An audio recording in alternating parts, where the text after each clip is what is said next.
অনেকে বাচ্চা মারা যাওয়ার পরে কান্নাকাটি করে হুজুরদের কাছে বলে, ও হুজুর, আল্লাহ এটা আমার উপর কেমন বিচার করলো, দিলো কেন? দিল কেন? দিল কেন?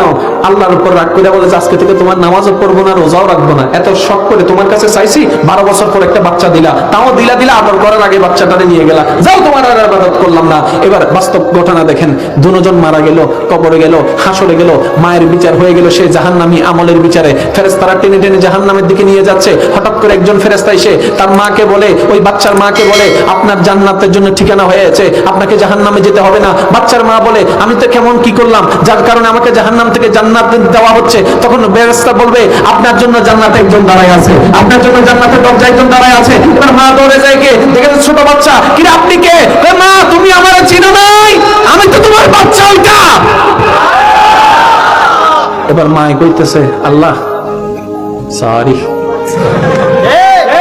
মনে আমার কথাটা এতদিন পরে কেটে জানলাম আমি।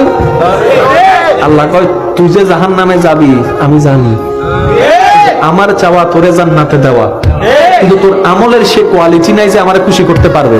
সেজন্য তোর বাচ্চাটারে আমি দুনিয়ার থেকে গুনাহ করার আগে নিয়ে আসছি, যেন এই বাচ্চা জান্নাতের দরজায় দাঁড়ায় বলতে পারে, মাওলা আমি মা পাই নাই, জান্নাতও কি মা ছাড়া থাকবো, আমার মা ছাড়া বাবা ছাড়া আমি জান্নাতে ঢুকবো না। ওই বাচ্চার কথা রাখতে গিয়ে যেন তোরে জান্নাতে ঢুকবো।